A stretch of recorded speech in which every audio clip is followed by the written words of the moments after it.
Hey, what's up, my good people, my beautiful people?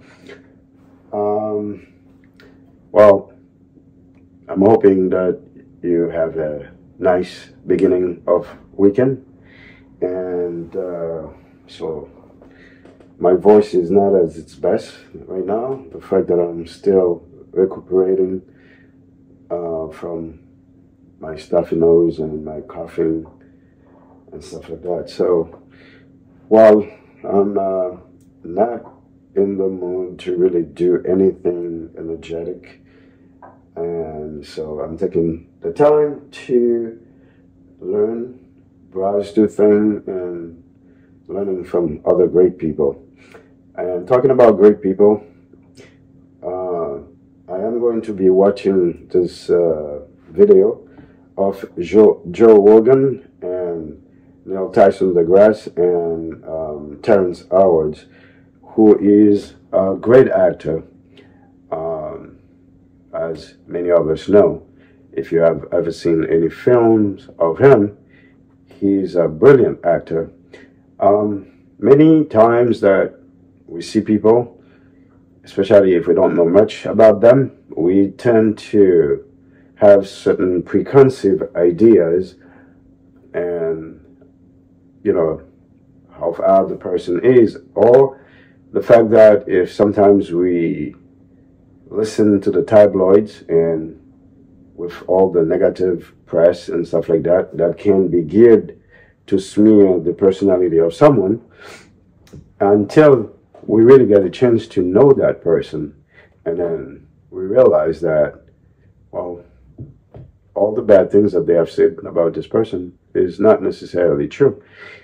And in life, if you are old enough, of course, I'm sure you have experienced this type of thing. So that's why it's good not to prejudge. And the more we're getting along in years, the better we tend to see things in different angles and learn how not to quickly judge and to allow ourselves the time to find out a little bit more about the subject matter before we do any condemnation. And lately, beside knowing that Terrence Howard is a great actor, and like I said, sometimes through the person speech, or when a person is speaking, the way they enunciate, they articulate, you can see if that person has done some academic schooling, to what level, based on their way of expressing themselves, which is a good thing sometimes. But then again, lately he's been on the social media a lot, in different shows, and you get to see another side of him that many of us probably didn't know. And he's a very brilliant guy in terms of science. And we have known many other scientists, and what they have in common is they are human beings. So meaning anyone can be smart.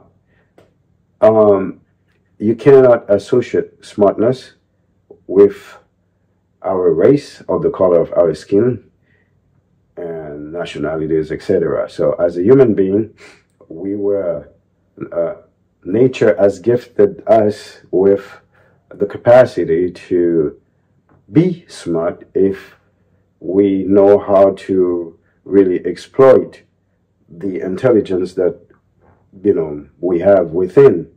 But of course, to a certain degree, not everyone is going to be at the same level in terms of intellect or smartness. And people can be smart in different ways. But it's funny how after watching Terrence Howard in many videos, because he's promoting some mathematical equation which he has discovered. And from watching him, and you can see at a very young age, he was a very bright student. And those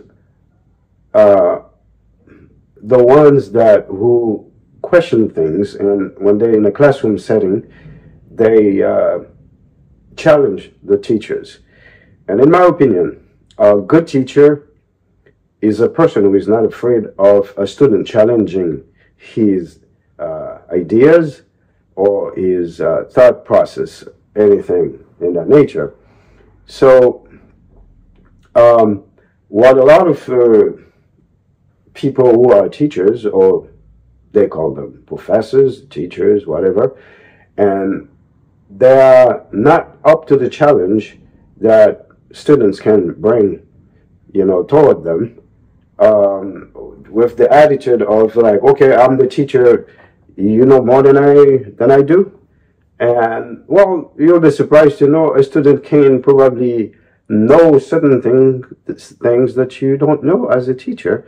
And I think a good teacher should mirror himself to the students, from which they can become better teachers. Because when you're being challenged, you should be going home later and think, why my students don't understand the subject matters that I presented to them, or some of them. And then asking yourself, am I not using the right method? Is my approach not a good approach? And if I can think of back home in Haiti, I and my brother never really thought that the method of teaching in Haiti was really the best, or if anything good. I know so many of you will say, yeah, I mean, of course, it varies from, certain institutions to others. Some school, like, for instance, the nuns and the religious, the Catholic schools, whatever. Anyway, the fact that we have to inquire them to come to our country to teach us, that means at that time we didn't have the qualifying teachers to educate the Haitians. And then when you get the same colonizers that used to colonize us, and then you are getting your education from them, so they make your curriculum. So what do you think that's going to happen? They're going to teach you their way, in a way that they can still control your mind. So at an early age, my brother and I, we used to question certain things. I maybe wasn't the brightest students, throughout my childhood in Haiti, because I didn't like the method of teaching, because learning becomes desirable if the setting is desirable, because you cannot learn while being in fear. So they're freaking whipping you with riguoise, which is an item that is made with twisted, leather or goat skin, and it's really twisted and dry. So when they whip you with that, that is torturing. That is not a setting for learning. How is a student is going to learn in a setting where they are more afraid than absorbing the materials that you're here to teach them? And we have a bunch of freaking teachers that weren't even that smart, or at the level really to be considered as teachers. I mean, at that time, we didn't know that, because we were children. And when you're a child, you're looking at an adult. Basically, you even have to look up to an adult. So which means you are not at the level to really challenge that adult. Mind you, that person is your teacher. So there is this fear of, and it's an echelon, it's a chain reaction, meaning you fear while you're in school, And then you know if they report to your family, and that's another thing that you have to face again when you get home, because of the fact that you know they will reprimand you and they will discipline you when you get home. So you explain to me in your own logical sense, how can you teach someone to learn something holding a whip in your hand, and while they are at the board or you're giving them dictation, and then they're constantly looking back to see if you're hitting them? So where do you think their mind is? You think they can absorb any data that is, coming out of your mouth? So, and another thing is, in Haiti, they didn't teach us how to work together in group, how to have a class project where they divide the class in two. They said, okay, this group A, you work on that project, this group B, you work on that project. And another thing is too, so that right there, they are already setting you for failure for future, because the real life is when you work in a company, it's group project because it's for the betterment of the company. You are working to advance the company, and if everybody is an individual, they're not grouping their ideas together, they're not putting the intelligence in a focus point in order to have the maximum result. So, and it's funny when I'm hearing,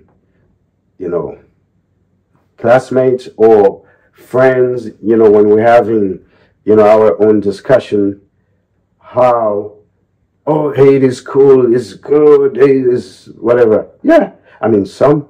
But then again, you need to understand too that there are certain students, they were born with their own capacity, their own intelligence. So they can progress much faster than the rest. But if you have a good system and you have adequate teachers, then there shouldn't be any reason that you cannot try to bring the others at the level of those who are naturally gifted. And to some degree, we all have, latent talents that we don't probably know unless we are being exposed in the right setting, in the right environment. And that's why I like to surround myself by excellence, meaning to listen to people that I think is bright, people that I think are bright, and, to be with friends that are productive and stuff like that. But we were growing up in a school setting where there were no lab, and so how the hell, a lot of things we learned is by theory. So we can never, like for instance, chemistry is something that you have to deal with the substances, to know them, to be familiar with them, and then see their reaction. So, and we don't have a lab, or most schools don't. And even if you can probably count on your fingers, if there is, it will be what? The Catholic school after that. So, in an academic system where just to learn how to type, it's when you finish school, then you have to go to another institution so you can learn that.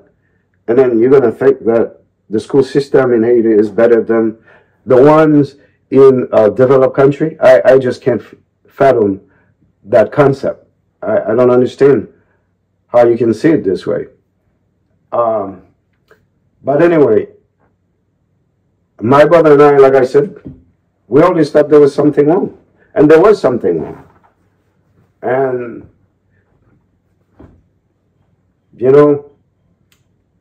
you have teachers that they learn things by memory, recite them to us. So, for instance, a dictation. Why would you beat a student because they make faults, errors in the orthographic word. So, as punishment, you could have given the students, you could have underlined the words that they have made mistakes, and then tell them to copy it 50 times, which some part of the schooling system in Haiti, some teachers used to do that. As punishment, they give you lines, like to write. But I'm even wondering, did they even understand what they were doing? Or did they do it because in their mind, they thought that they were punishing you? Although it was a form of punishment, but something good came out of it. Because by writing the words so many times, yes, the spelling is going to stick in your head. But that should have been a better method than beating on the person. And besides, where was the human rights? Which is another topic. Some stupid crap established by the colonizers when they want to control you. However, parents shouldn't allow the teachers to raise their hands on their kids. And it's a form of abusing. It is child abuse or student abuse. That's what it was. And I was a victim of that in school because I got beaten from making mistakes in dictation.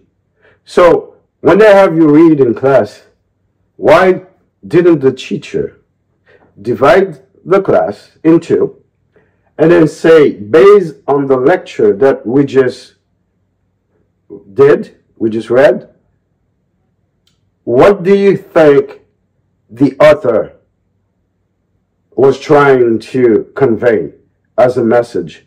And then have the students discussing the subject matters so that their comprehension level will augment. No, they're too lazy because they lack themselves the ability to teach as teachers, many of them. I'm not going to condemn or accuse all of them. But right now that I'm an adult, and I realized I was freaking smarter than so many of them that were teaching me. And that's a fact. And the result is, if you can see the way the country is, so that tells you right there, all those intellectuals living there, the freaking thing that's in their brain is useless. It can't serve their country. And I wish I can find those who are beating me. I'll kick their butt right now. So,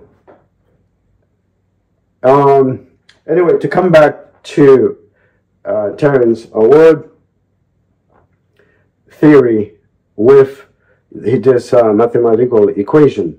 Because I thought, I'm not as smart as the man, because he's really smart, and I'm not a number guy. Yes, I usually have argument with, my loved ones, people that I care about,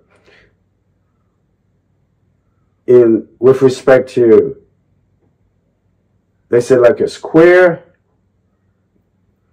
can be a rectangle, or a rectangle with a square. I forgot exactly what was the discussion of. But why would they call it a square? If you call this a rectangle, then it can't be a square, because then it has four equal, 1, 2, 3, 4, 4 equal parts, right? A rectangle also have 4 parts, but they're not equal. That's why it's a rectangle. Anyway, so the Terrence theory is, if 1 multiplied by 1, how can it be equal 1? Because it's 1 times 1. You already see 1 times 1. So you already have 2 items right there. Then how can it equal 1? And if multiplication is an exaggerated addition, so 1 times 1 cannot equal 1. I thought about it, but I just didn't go in depth a long time ago, because he's been working on this thing since he was way a child in school. And like I said, he used to question things. So, and then also say that a straight line, what we call as a straight line, there is no such thing. It's not a straight line.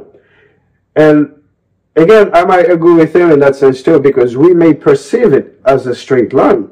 But if you magnify a straight line really to a micro close up, then you will see that the line is not straight. It's probably, you know, at a soccer field, when they're making the line, from a distance, it looked like a straight line.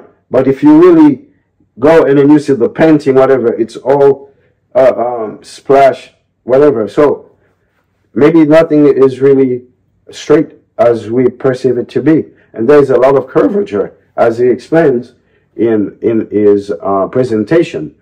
And so it seems like Neil deGrasse is not in concordance with his mathematical finding. So, and the funny thing is, none of us, regardless how smart we are, we don't know everything. And just because we have been in college, we have completed college classes, university, whatever, that doesn't still make us the brightest, the smartest. And not everyone who's been in school automatically is translated to being smart. Because I know a lot of people who are smart and they don't have degree, they don't have paper. The paper, it doesn't mean jack. It's not that I have an utmost respect for a lot of people who have papers, because there are many ways people acquire papers, a certificate. You know, there are people that have natural smartness, natural intelligence. And, you know, just because you've been in an Ivy League school, it automatically makes you a savvy person. It doesn't work like that. You know, there are a bunch of dumb people that I've worked with in certain establishments, supposedly with degrees, but they have no common sense. They come and ask you a question, the answer is right in front of them. Sometimes it's written, and I'm like, can you read this? Take a moment to read it. Then you find the answer you're asking me. I hate dumb questions sometimes. It just irritates me. Like if you see somebody pull a cigarette and a lighter and you're going to say, oh, you're going to smoke? No, I'm going to write. Really? That's a dumb question. So, well, I'm going to watch, and I'm going to keep watching him close because he's a brilliant guy. And I always think that I can learn from speaking to people, from listening to people, from reading other people's stuff. And in life, it's a continuum in terms of learning. For as long as we live, we're going to keep learning. We can live 1,000 years, then there will be more stuff for 100,000 years that you will need to learn. So I believe, I always say that there are different type of people. Some people have gone to school and acquired knowledge so that they can be flaunting it. Whereas knowledge is supposed to be making you more humble, and then having more thirst for learning more, even more. Because if you learn stuff, and then with the mindset to be condescending to others, to put other people down, and that knowledge didn't do you any good. Because as a matter of fact, it shows how ignorant you can be, even when you have a degree, thinking that you know it all. And we have seen people with lesser degree at a job setting, they have that person do the training to the person that is joining the team, with that degree. Well, why do they have that person train you? It's because that person knows more than you do in that setting. Although you're going to become their supervisor, because we know how that works, it's a group thing, if you know what I mean. So it's not, because the same person who trained you perhaps could have fulfilled the position, because they have the hands-on experience and they've been on the job for so long.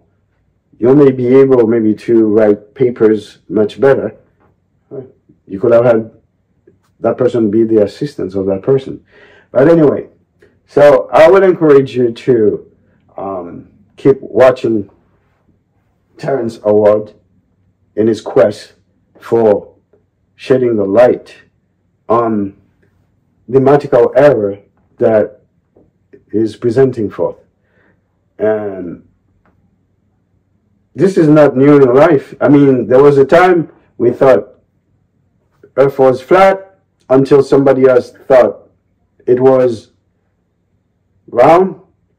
At that moment, that person, right, in your opinion or in the people's mind at that time, thought that person needed to be killed or be labeled as crazy. That's how it is when it comes to change. Every time someone has the ability to see things in a different angle, different perspective, then it's easy to call them a conspiracy theorist, crazy. But is it because that person is at a level that you're not, that person can see the three-dimensional, you know, just like an architect, when they're designing a plan, they have to see the house on top, they have to see it on the side, at the angle, all kind of way. And of course, if you don't have that capacity, you'll not be able to foresee all these angles at once. And that's what makes an architect, you know, a very talented person. But anyway, maybe one day I'll have a show talking with friends or other people from Haiti, so which we can tap into the academic learning process in Haiti. All right. So I am with Mike Biddle, the only one for on camera. Until the next time, good day.